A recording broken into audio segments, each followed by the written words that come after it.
So, hello, Katrina. Can you go ahead and introduce yourself? Hi, I'm Katrina. I am 36. I've had two SCADs and four heart attacks.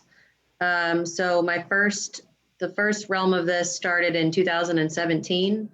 I had three heart attacks. My RCA spiraled out. And then my last one was actually this year in July, and it was my LAD that caused that one. Okay. Um, can you just kind of describe what for the benefit of folks who this might happen to at some point in their Mhm. life or a loved one, can you go ahead and describe what the whole incident was from your Yeah. perspective? Yeah, so mine, after talking to the awesome people up at the Mayo Clinic, especially Dr. Best, we're thinking it's definitely stress induced plus hormones. So I was taking care of my daughter, who was 18 months old, working full time in a really highly competitive job. Husband works full time, taking care of my stepmother, who had Alzheimer's at the time, just doing a lot, like a lot of women do, a lot of people do. So I didn't feel well. All of a sudden, I was upstairs. I had my phone next to me and I just kind of dropped to the ground. And the last thing I could do was text my husband to say, "Get up here." My stepmom was downstairs with my daughter at the time. So he kind of came up trying to figure out what was going on. I had a full blown, just on the floor, couldn't talk, really couldn't breathe, the most sweat I've ever had in my life. And I was just I couldn't move. So, like the last person had talked about, we Googled things. Excuse me. So, my husband was thinking it was a panic attack because of all the stress that I had been under with everything else that had been going on. Um, we're very lucky that I didn't pass away. But we basically just took some anxiety pills at that point just to try and calm me down. And then as soon as I was able to gain my breath again, stop sweating, and actually talk, he got me into bed, and then I basically slept the rest of the night. And then he canceled his work trip, and then about less than 24 hours passed. I had another of the same incidents that happened. Um, Same thing. I'm like, this is not right. This is not a panic attack. So then he drove me to the ER. We made sure that our daughter was watched. That's another reason why we didn't want to have the EMT come to the house, for my daughter's sake and my stepmother's sake, because she had Alzheimer's. I didn't want to scare her either. So we kind of got that situated, got to the ER. ER looked at my BP. I was just hunched over and white, super pale. And they brought me in. They're like, yeah, something's going on. So got me into the cath lab, pulled troponins. My troponins were 21. So I had a huge incident. So my RCA had spiraled. They brought my husband into the cath lab actually to show him how bad my RCA had spiraled out. There was nothing that they could do because there was nothing to actually piece together. Um, I'm sorry, what does RCA stand for? Sorry, right coronary Oh, artery. thank you. Um, there was nothing else they could actually piece together. So at this point, it was trying to keep me stable enough and alive to see if my body could help medically manage, as we call it, to put it back together through time. So keep me as stable as possible and try and let your body heal itself. Um, so that was essentially my second heart attack. And then I was lucky enough to have a great cardiologist. This is when we lived in Charlotte, North Carolina, where he actually had a prior patient that had a SCAD. Her SCAD was a little bit different than mine, but she and I actually got to talking after that incident through the Facebook group, which is really a great resource for everybody that has gone through this. Definitely get linked into the Facebook groups. So yeah, so I spent, I think it was 13 days in the ICU or 11 days in the ICU.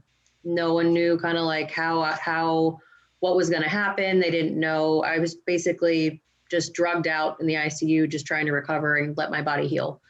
Then they finally moved me to cardiac floor.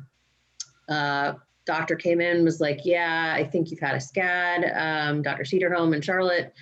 So he said, here's some research on it. And it was like 3 pages of black and white photocopies at the time. That was in 2017. He said, look, this is out of my realm. And thank God that he is a cardiologist that has no ego, because he was able to say, look, this is what I think it is, but we need to see if we can get you some more help, because this is not our specialty here. So, let's move you further towards that. And whatever I can do, I'll help you. So they tried to medically manage everything. We went home eventually after getting out of the hospital. Same kind of thing as the last woman. I couldn't do anything. And our house is 2 stories.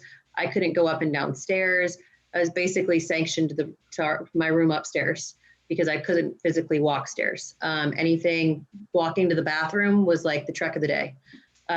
So it's just exhausting, the amount of, you really don't realize how much your body can do until it's taken away from you. So then I had another incident where I wasn't feeling well. I went back to work too early. I was in the middle of a store, and then a store manager drove me to the ER. Same thing, and I wound up having to argue my way through the ER, arguing my way through. My cardiologist wasn't there, so I had to deal with somebody else. He was trying to send me home. I refused to go home. So I had to bring in nurses from cardiac rehab that were fighting for me. And I actually was arguing with a nurse that wasn't believing me on the cardiac floor when I had my 3rd heart attack in the hospital. So, and then that was the day before they actually wheeled me in for my stents, where they were actually able to piece some things back together. So I have 2 stents on my RCA. That was the first experience. This last one this year was, we don't really know. I mean, it's stress. Everything's stressful right now. We're in the middle of COVID. Don't recommend going to the hospital in the middle of COVID. So that was, we had EMT out, same thing, texted my husband, I need you to get in here, take care of our daughter, get her out of the house. EMT comes in, they take me, we try and give them as much medical history as we can. They don't understand anything. So we go to the ER. I hadn't seen this time here, we know a bunch of the doctors that are actually in the hospital, but still, since COVID, I hadn't seen a cardiologist for 12 hours. And I knew I was having a heart attack. Troponins confirmed I was having a heart attack. My troponins were 5, and I hadn't seen a cardiologist for 12 hours because they didn't want to come in for COVID. So that's a whole other thing. Another cath, they came in, they said they couldn't find out what happened. They don't know. We can't explain anything, but it's all right. We don't know if it'll happen again. Same answer, like, just go about your life. And that's sure. I don't know how you're supposed to do that. So got a hold of Best, because she's amazing, up at Mayo. And she's like, get me the CD and we'll take a look at it. Not a problem. Get it up to her. She conferred with one of her colleagues. Same thing. They found a tear in the LAD. I'm sorry, you said you got a hold of whom? Dr. Best up at Mayo Clinic. Okay, thank you. So the entire reason I am alive is because of the Mayo Clinic. I can honestly tell you that, for a couple of reasons. The way that my health was going after the first 3 incidents, or the first 3 heart attacks, was down. And so between endothelial dysfunction and all these other things that are going on inside of my body, I'm one of whatever that percentage is, where it just is, the outcome is not great. And my body was not recovering, and my health was just declining. So I didn't have any energy to do anything. So my chest pain was every single day, no relief on that, 24/7. So how do you, from a medical standpoint, anybody local's looking at you like you're crazy or you're looking for drugs, honestly. So it was finding somebody and going back to Mayo, and they're like, no, we believe you. Let's try and figure this thing out. We have all this research that's going on. We can see that your condition is getting worse. So Best actually got me into, not got me into, but had me submitted to be into this clinical trial. So I was patient 1 for the clinical trial for the stem cell research. So we went back and did that. Crazy process, but science is amazing. It's never fun when you're the lab rat, but that is why I am so peppy today versus where I was 3 years ago. Wow. So the, I'm sorry, I'm just overwhelmed because your description of this, well, tell us, Hmm. what kind of things were the doctors telling you Hmm. that you knew in your heart were wrong so that people might recognize that? And how did you convince them? What were the most effective ways of convincing them to take this more seriously? I think that I came into it not knowing. The first go round when I came in, I was so weak, and we didn't, between myself and my husband, we didn't know anything that was going on. I think having the confidence behind trusting yourself, trusting your body, and saying no, something is not right. We literally just had to fight through it, and it was brutal. And I'm talking every 12 hours it was brutal, because there's a nurse change every 12 hours. So then you have to go through your whole medical history with another nurse every 12 hours, and then explain why you need pain medication every 12 hours. So it's an exhausting process. um, and it's literally trying to figure out the hospital system. So you need to talk to the charge nurse, and if you don't like the nurse that you're on, you can actually ask to be changed, which I didn't know, and we probably could have saved a lot of our um, issues if we would have known that I could have just asked or demanded that my nurse be changed out. Wow, So, I mean, I had nurses that were withholding medication because they believed that I was looking for drugs and I wasn't in pain. wow. Okay, and what was what kind of other things were they telling you it probably was, if you remember any of that? The third heart attack, while I was having it, she told me to calm down and said I was having a panic attack, and then walked out of the room. So that was something special. It's not a panic attack, obviously. There's all sorts of things I think that anybody can come up with. I had to step back. You know, when you look at it from the realm of how angry can you get about it, you can get really angry about it.